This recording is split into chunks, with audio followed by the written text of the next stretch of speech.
Saludos a toda la audiencia de las redes sociales.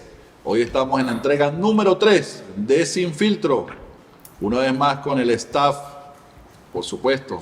Es importante decirlo y recalcarlo. Este es el espacio de diálogo, debate, confrontación, polémica, pero sobre todo de la construcción de las ideas por un Táchira mejor, por una Venezuela mejor, por un mundo mejor. Y de nuevo con el staff de los periodistas de Diario del Pueblo.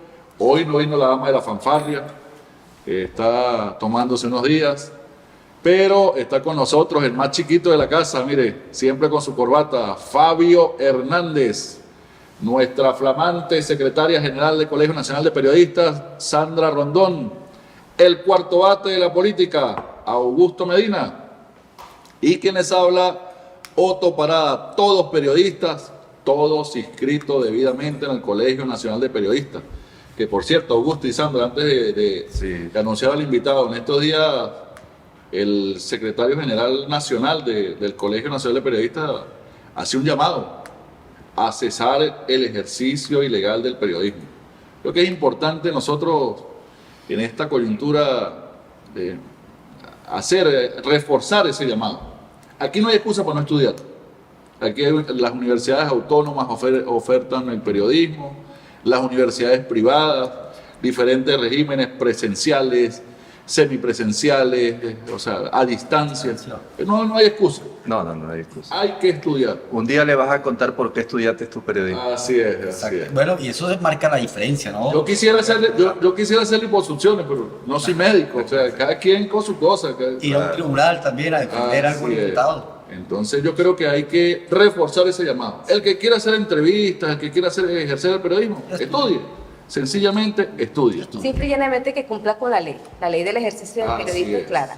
Exactamente. Bueno, Augusto, hoy tenemos ¿a quién?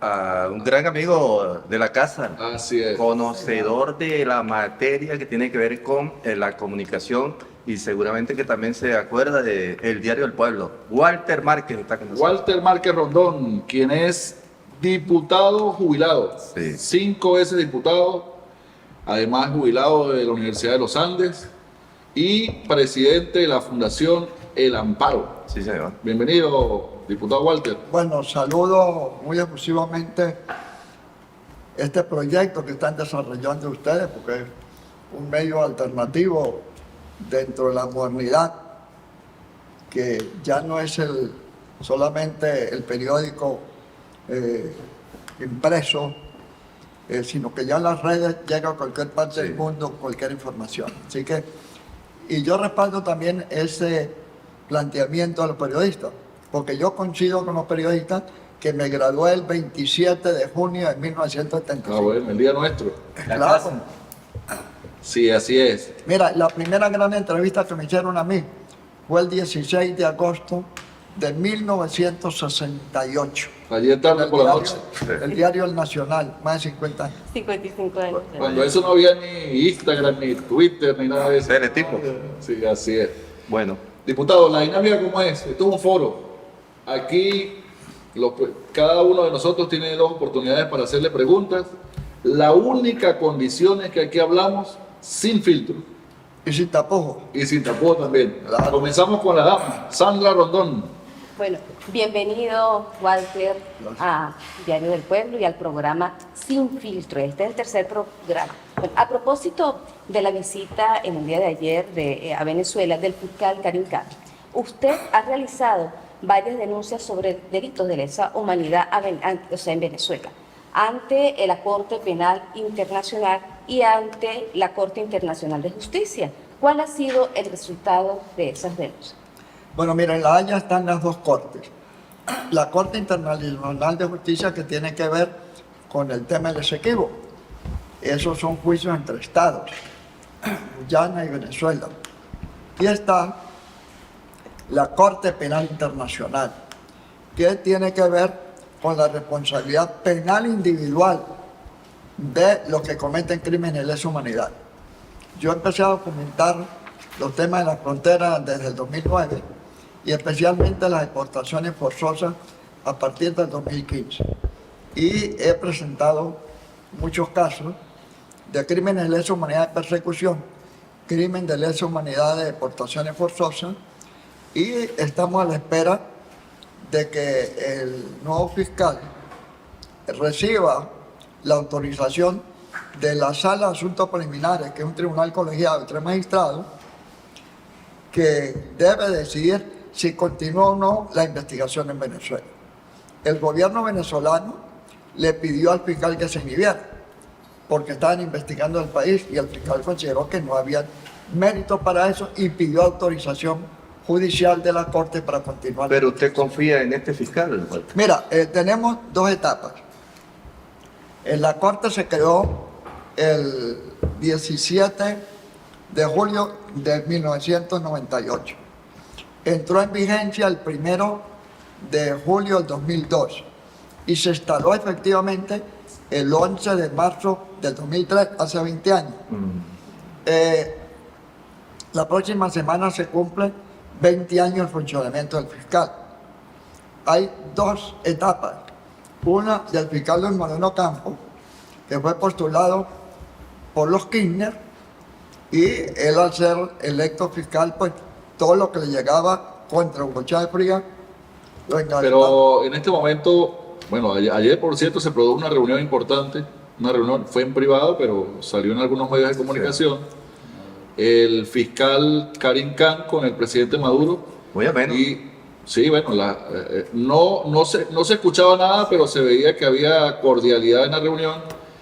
Y además de eso, estaban revisando el memorándum de entendimiento sobre la base de revisar cada una de las cosas que están planteadas. Bueno, sigo avanzando muy rápidamente. El primer fiscal del 2003 al 2012 engavetó y desestimó las denuncias contra Chávez. El de la nueva fiscal Fatua Bensouda, una cambiana que estuvo del 2012 al 2021, yo la denuncié allá por negligencia grave. Fui el único que la denuncié y tuve la capacidad de prever de que ella iba a engavetar todo. Efectivamente fue así. El nuevo fiscal, que viene a ser asesor del secretario general de Naciones Unidas, de ser del Comité de Asesoría de la Reina Isabel de Inglaterra, de expresidente del Colegio de Abogados de la Corte Penal Internacional, él cerró el examen preliminar, que es un examen previo, y abrió la investigación. Después que había estado en Caracas el 3 de noviembre del 2021, tuvo la capacidad de decirle a Nicolás Maduro de frente a todo: hoy abro la investigación. Pero el gobierno creyó que el tipo era muy diplomático y se confiaron cuando vio fue que empezó a investigar de verdad. Entonces el gobierno le pidió la inhibición. Él se negó y hoy estamos en la etapa de que se autorice continuar el juicio. La Sala de Asuntos Preliminares tomó 3 decisiones. Una, oír a las víctimas, oír al fiscal y oír al gobierno de Venezuela. Ya esa etapa se cumplió. Walter, sin embargo, el fiscal Karim Khan dijo que los crímenes en Venezuela merecen investigación y enjuiciamiento. ¿A quiénes cree usted que se debe investigar? Mira, los que han sido denunciados por 6 jefes de Estado, está Nicolás Maduro y una cadena de mando. La propia presidenta del Tribunal Supremo de Justicia, Gladys Gutiérrez, está incluida. Los hermanos Rodríguez, Jorge Delcy Rodríguez, el ministro de la Defensa, Pedrino López. Entonces, si se autoriza que continúe la investigación, son 3 etapas: examen preliminar, investigación y después enjuiciamiento. Ya se cerró el examen preliminar, ya se abrió la investigación y lo que queda, si autorizan al fiscal, es pasar al enjuiciamiento. Pero eso no es, o sea, evidentemente, cada quien tiene su posición. Sí. Para usted, a lo mejor los fiscales engavetaron los documentos y las denuncias, para otros a lo mejor no hay ese tipo de crímenes como los catalogan. Pero más allá de cualquier investigación, yo creo que hay un tema de pugnacidad internacional. Dependiendo de la óptica de vida, la óptica política que tengan, pues bueno, hay mandatarios que hacen denuncias o líderes que hacen denuncias, y bueno, la derecha cuestiona a la izquierda acusa a la derecha, o sea, Es parte de ese juego político también que existe. Bueno, es un poco lo que plantea Lula, que una nueva narrativa contra el gobierno venezolano. Pero lo que Lula no dice es que esa narrativa está basada en hechos reales.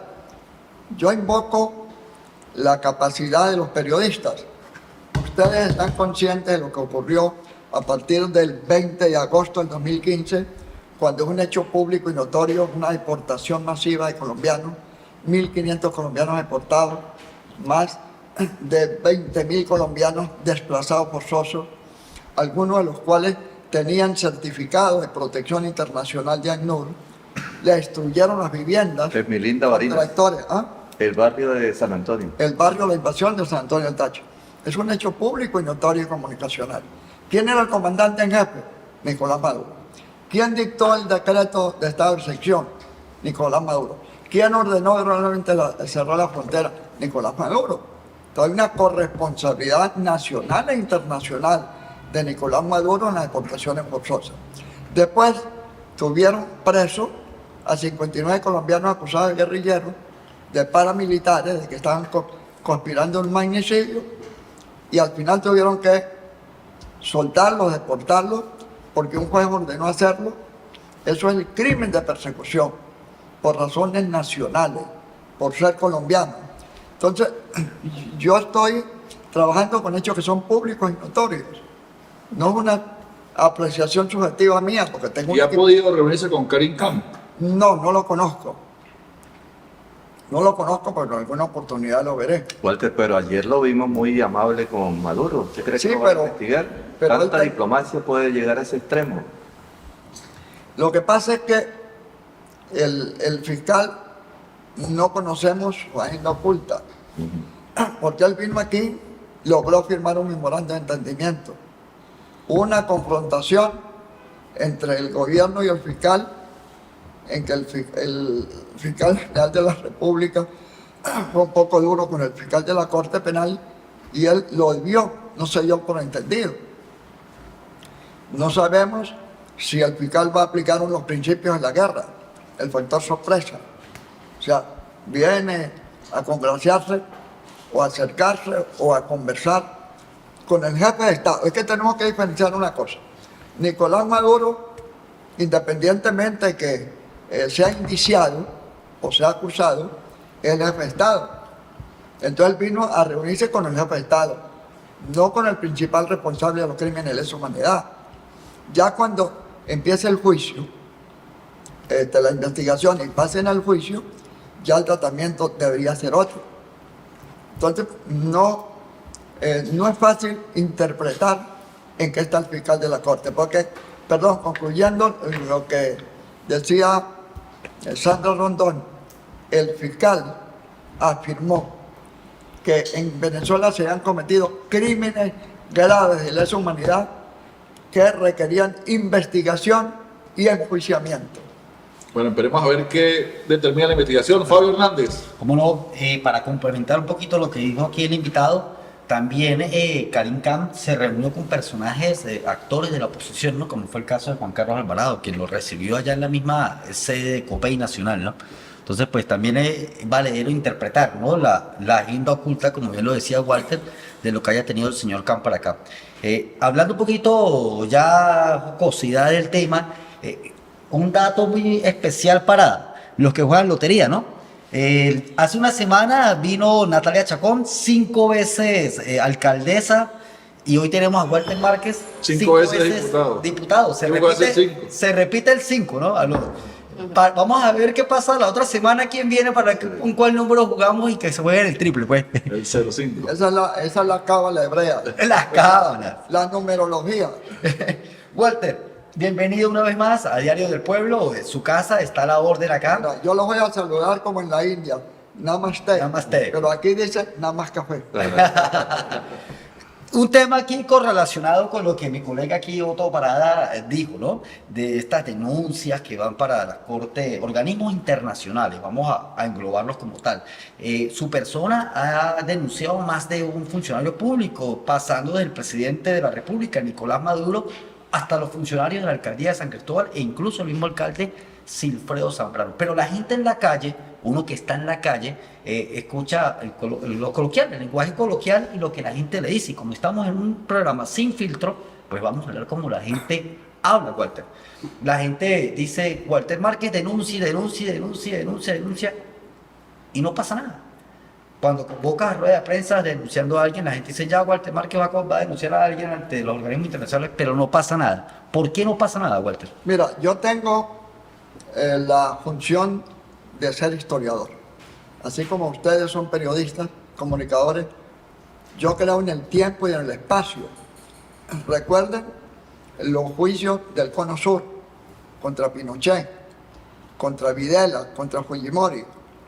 Lo que no se documentó, se lo llevó el viento. Entonces, esas denuncias están documentadas y no hay prescripción en materia de derechos humanos y de crímenes de lesa humanidad. Recordemos lo que pasó con los nazis. La policía secreta israelí buscó a muchos de ellos y se los llevó para Israel y los enjuiciaron. Pero tiene que haber una base documental. Yo fui profesor de metodología de investigación y la he aplicado en todos los casos que hemos documentado. Entonces, hay casos que yo he denunciado que han salido favorablemente y hay otros que no. Pero el caso emblemático es de la masacre del Amparo. Aquí el gobierno creyó que iba a encubrir ese crimen. Por cierto, hay una película. Sí. Sí. Y un libro también. Sí, una película que es excelente desde el punto de vista escenográfico, pero muy mala en cuanto al guión, porque yo viví los hechos en pleno desarrollo. Walter, volviendo al tema, pero en cuanto al presidente, a los funcionarios, a los Rodríguez, que es lo que la gente, pues, ahorita en este momento es lo que más solicita, ¿no? Digámoslo así. ¿Qué pasa con ellos? Mira, lo que pasa es que la Corte durante 18 años fue controlado por el gobierno. Pero desde que llegó Karim Khan, eso está avanzando. Por cierto que el 26 de mayo, hace poquito, presentaron públicamente un link que se llama OTP, no OTO, sino OTP link de la CPI, la Corte Penal Internacional, para documentar online todos los casos de crímenes de lesa humanidad a través de inteligencia artificial.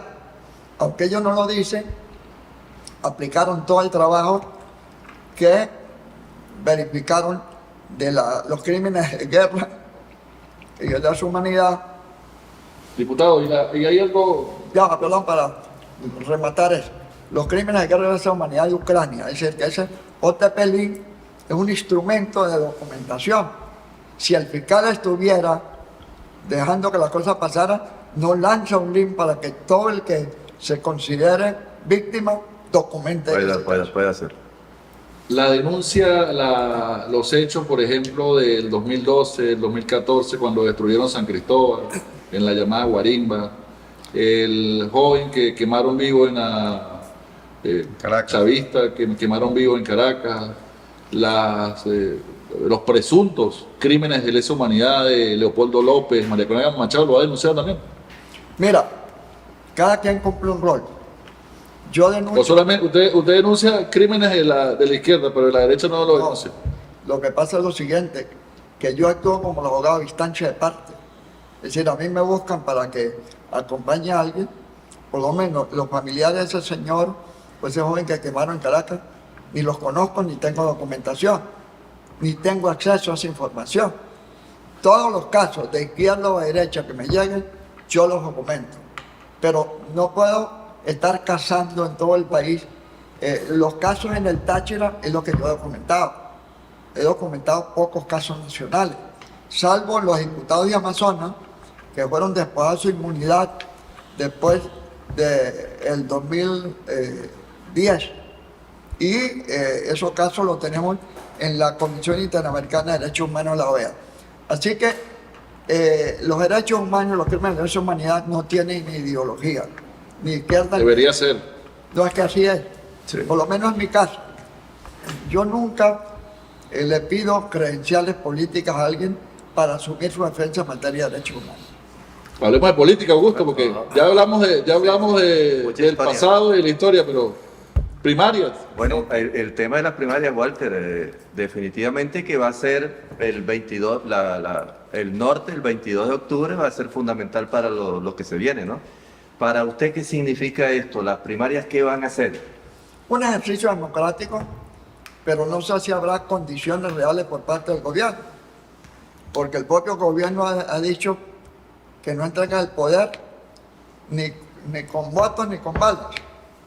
Es decir, ya el gobierno ha adelantado opinión de cómo va a actuar y ya Maduro se está lanzando para su precampaña, ya tiene cuña, O músico. sea, no vale la pena participar, que no participen, que no haya No, primaria. sí vale la pena participar porque hay casos donde los procesos políticos han llegado o por acuerdos, o por elecciones, o por plomo cerrado. O sea, hay algunos que es con diplomacia y otros han salido con plomacia. O sea, no está escrito un bademo de cómo salen los pueblos. Bueno, la diplomacia hay que evitarla a toda costa. No, pero es que La violencia nunca perdón, yo soy pacifista. Yo estuve en la India y me inspiré mucho en los principios de la ahimsa, la no violencia de Mahatma Gandhi. Es decir, en Venezuela es impredecible lo que pueda pasar. Pero aquí, ¿Su candidato cuál es? ¿ah? Su candidato. Bueno, yo por una razón afectiva y todo, he estado acompañando privadamente a César Pérez Viva. Pero eso depende de la dinámica. ¿Y porque cree usted que ganará Pérez Ah. Viva? ¿Cree que Pérez Viva gana? Pérez Viva tiene una opción real. Ya hasta que uno no se saca el primer premio, no sabe si ganó una lotería. No, pero las encuestas muestran otra cosa. Sí. No, pero él está compitiendo y ampliando su espacio. María Corina se está convirtiendo en un sentimiento de algunos sectores. Pero está inhabilitada. Bueno, pero eso forma parte de que si el gobierno no la habilita, quedaría descubierto. ¿Y Capriles cómo lo ves? Capriles cumplió su rol. Todos son etapas en la vida. Y Guaidó también.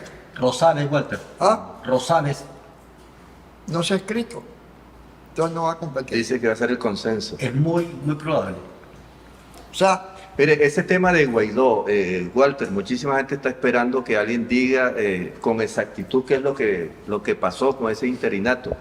Y el gobierno acusa a ese interinato de haber robado muchísimo dinero. ¿Usted qué piensa de eso? mira, yo denuncié lo que pasó en la frontera, lo que pasó en Cúcuta, con el intento de ingreso de ayuda humanitaria. Y fui el único que advirtió que esa operación iba a fracasar. El caso es que Guaidó tuvo un gran capital político y lo desperdició. Yo le envié unos reportes sobre cómo actuar ante la Corte Penal Internacional y ni siquiera por cortesía respondió. Entonces Guaidó se convirtió en una esperanza, pero también una gran frustración. ¿Usted lo apoyó en algún momento, Walter? Él fue compañero del Parlamento mío.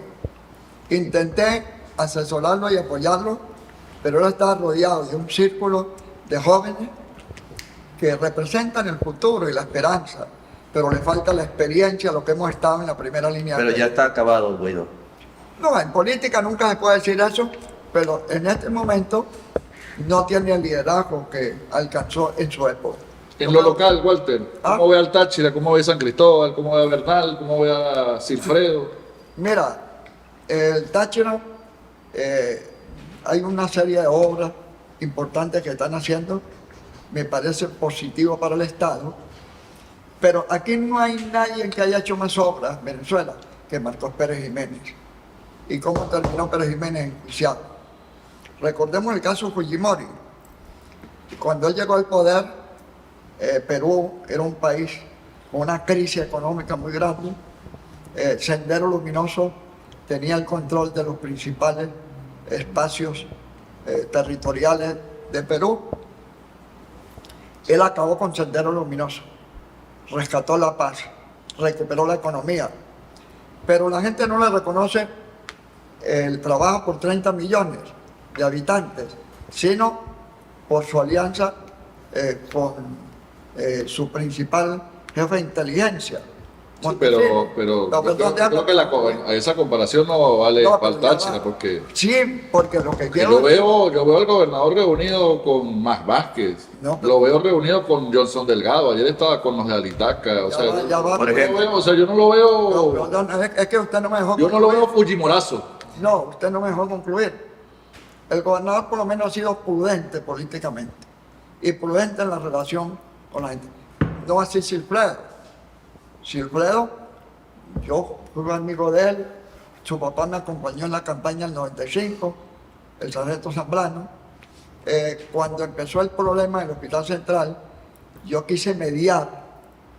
Hablé con el gobernador, hablé con Silfredo, y bueno, ahí se convirtieron en la guardia pretoriana de ir y destruir todo. Entonces, ¿qué es lo que quiero resaltar? Que las cosas buenas que haga Silfredo no se van a evaluar, sino lo malo que está causando la persecución contra huevoneros, la persecución contra reposteros, la persecución contra licoreros, la persecución contra bodegueros. Yo soy un hombre sensato, no me voy a embarcar en una lucha como la defensa de los dueños de los restaurantes del Hospital Central si previamente no se documenta. Ese fue un proyecto aprobado en el 2004 por Rodolfo Valera, que era el director del hospital. Se construyó, la gente tiene toda la documentación, si había que ¿Y el hospital pertenece a quién? ¿Ah? ¿El hospital pertenece a quién? No la salud. Evidentemente sabemos que eso es el Ministerio de Salud y Cuerpo Salud, pero el espacio del hospital. El que ha sido dominio y jurisdicción durante más de 60 años ha sido el Ministerio de Salud. Nunca la alcaldía ha sido dominio y jurisdicción. Ahora, unilateralmente, yo hice que son terrenos ejidos, pero ahí hay una mezcla de terrenos propios de la nación, que eran del MOP, otros eran del Ministerio de Cultura y Cría, otros eran de la alcaldía, que la alcaldía se los donó al Hospital Central. Yo tengo todo eso documentado. Perdón, además mi gran especialidad es la tenencia de la tierra. Yo fui el presidente del comité que redactó la ley de geografía, cartografía y catastro. Sabe mucho de pisatarios. Bueno, mire, Sandra. en otro sentido, Walter, la corrupción detectada en PDVSA, a su juicio, ¿qué demuestra? Se va a ir a tal el invitado. Repita. La corrupción detectada en PDVSA, a su juicio, ¿qué demuestra? Que es un gobierno corrupto, porque el presidente de la República tiene responsabilidad jerárquica por acción y por omisión.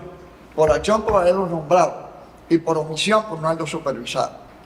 El hecho público y notorio de la corrupción de la gasolina en el Táchira, y eso se repetía a nivel nacional.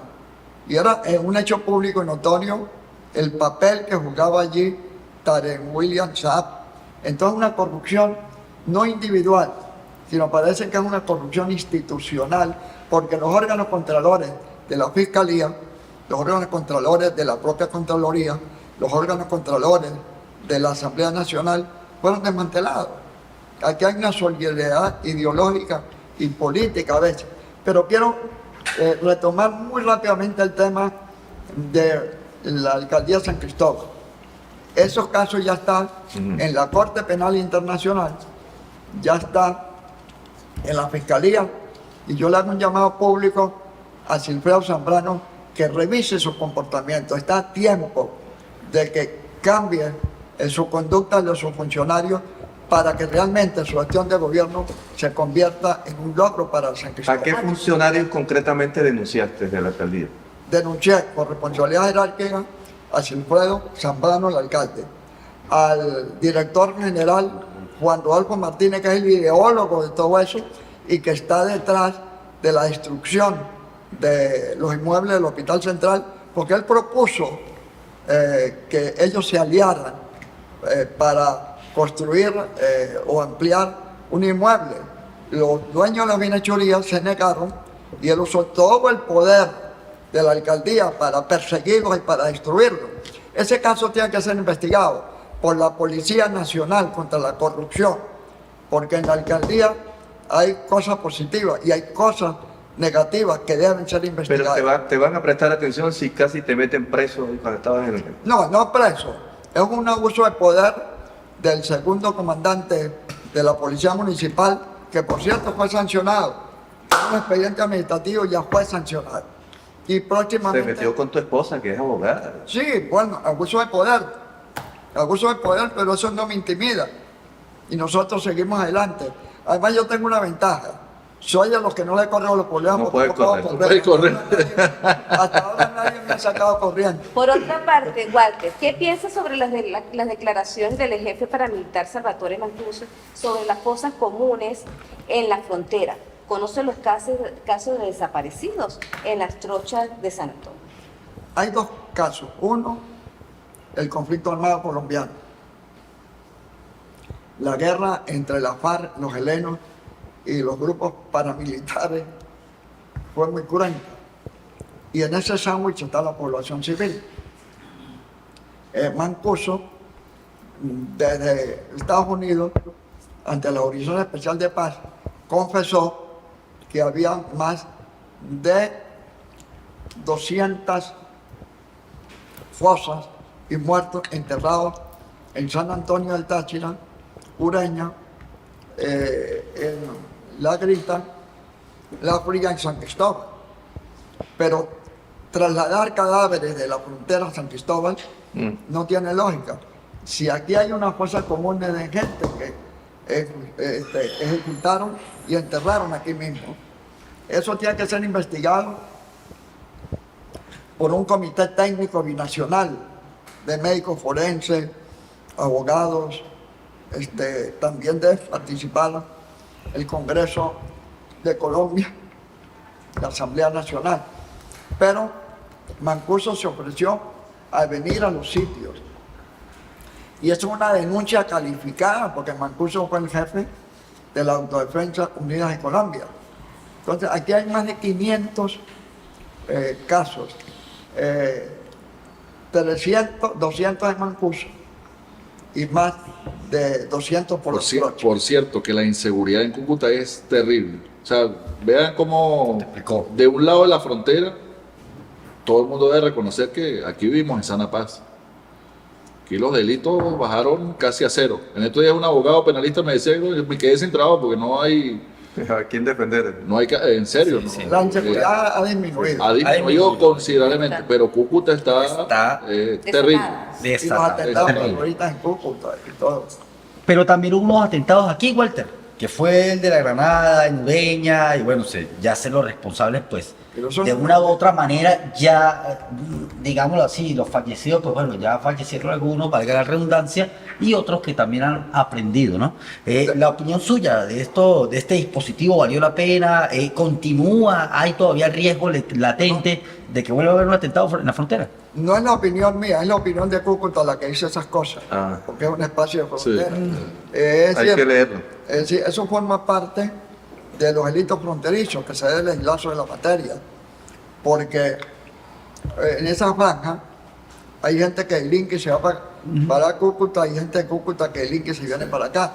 Entonces, al activarse las relaciones consulares, tiene que aprobarse algún acuerdo binacional para prevenir, investigar y sancionar. Más de 40 consulados van a Bueno, aperturar. además de que la persecución en caliente se acabó. Pero no con Benedetti, ¿no? Por cierto, Benedetto, Benedetti está en Turquía. ahora eso, Fue a ver el juego. a mí me gustaría, la final, a mí me gustaría conocer, basándose en su experiencia diplomática, Walter, la opinión de lo que pasó con Benedetti. Era una apuesta de Petro y terminó pues en una controversia, en un rollo totalmente que, bueno, da todavía para que Y hablar. el canciller lo llamó drogadicto. Exactamente, de hecho se llegó a decir que estuvo internado en una clínica en Cúcuta desintoxicándose. Sí. Mira, Benedetti violó el principio fundamental de la diplomacia, que es la prudencia. Y yo fui embajador y ensubidor también, o sea, ambas cosas, fui embajador Sí. y ensubidor. Fui parlamentario. Una vez Ernesto Villegas me entrevistó cuando yo regresé a una actividad en Miraflores, cuando estaba el presidente Chávez. Y entonces yo le respondí de manera muy diplomática. Él apagó el celular, perdón, el grabador, y me dijo: ¿qué le pasa? Usted ha sido un hombre frontal. ¿Por qué está respondiendo así? Yo le dije: porque un tema es el ser parlamentario y otro es el ser diplomático. Claro. Entonces yo me elevo al alto gobierno. El día que yo quiera criticar al gobierno de Chávez, renuncio y me incorporo a la actividad política. Pero yo tengo que jugar el rol diplomático que me encargó el jefe de Estado. Entonces Benedetti está No, errado. Benedetti, desde que llegó, peleó con la oposición, pidió que Colombia se saliera, retirara las denuncias ante la Corte Penal Internacional. Empezó a cometer una serie de... Oye, de paso es costeño, los costeños no son nada prudentes. No, No. y muy mediático, ¿no? Es muy mediático y hay cosas que uno debe decir y hay cosas que debe callar. Mire, yo estoy esperando el ping pong. Ya vamos con el ping-pong, pero antes le quiero hacer una pregunta, pero no me la responda, me la responde rápido, porque estamos con el tiempo, Ya. Con el tiempo... corto, sí. Walter acompañó a la exguerrilla en los 60, después de los 60. O Nunca. sea, yo no digo que acompañó a la guerrilla, a los exguerrilleros, mejor dicho. A Teodoro, Cuando los conoció. estuvo con ellos, En el pues, MAS. militó en el MAS. El MAS antes de eso fue grupos armados. Estaba ahí. Claro, con Teodoro. Siempre estuvo en la izquierda, apoyó a Chávez, fue embajador desde el 99 hasta el 2004 y terminó siendo funcionario de Pérez Vivas, hombre del otro extremo. ¿Dónde se ubica Walter? Yo no soy ni de izquierda ni de derecha. Soy un hombre comprometido con la democracia y con la libertad. Indudablemente que fui activista del MAS sin ser militante. Una cosa es la guerrilla activa y otra cosa son los guerrilleros. Teodoro Pecó, Pompeyo Márquez y ese grupo que creó el movimiento del socialismo, porque yo tengo que hablar del movimiento del socialismo. En Colombia cometí un error de decir en una rueda de prensa que yo era diputado del MAS. Y los periodistas me miraron sorprendidos. Cuando salí a la calle con mi esposa, en el hotel Tequendama de Bogotá, vi letreros por todos lados que decían: MAS, muerte a los secuestradores. Eran los primeros grupos paramilitares que estaban creando. Entonces, el movimiento del socialismo, hubo gente de izquierda, gente de centro, pero Teodoro fue un hombre que reivindicó el paso por la guerrilla y se convirtió en un demócrata. Oye, Vamos con el ping-pong para cerrar. Le voy a nombrar 10 cosas o 10 personas y usted con una sola palabra lo va a definir. Comenzamos, señor director, con el ping-pong. Dios, El omnipotente, Hugo Chávez, el destructor, construyó pero destruyó. Sai Baba, Es un gurú de la India. Nicolás Maduro, Tiene que rectificar. María Corina Machado, Es un aspirante. Freddy Bernal, Está ejerciendo un liderazgo.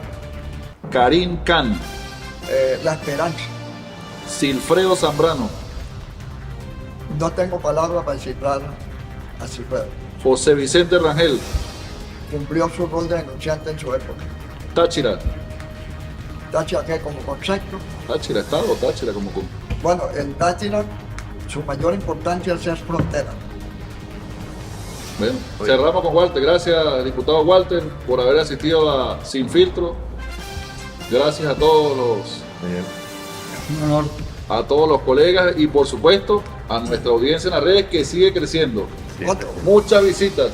quiero simplemente Sí, agradecerle a todos ustedes, a los periodistas, al panel periodista, al equipo técnico, porque este es un proyecto que se abre para que circulen las ideas, se consolide la democracia y se fortalezca la libertad. Gracias. Jueguense en el 55. El Si ganan, 55. nos llaman. Puede ser cruzado, o el 5 o el 55. Con Capicúa le dicen a eso. Bueno, nos vemos. Hasta la próxima entrega. Muchas gracias. adiós.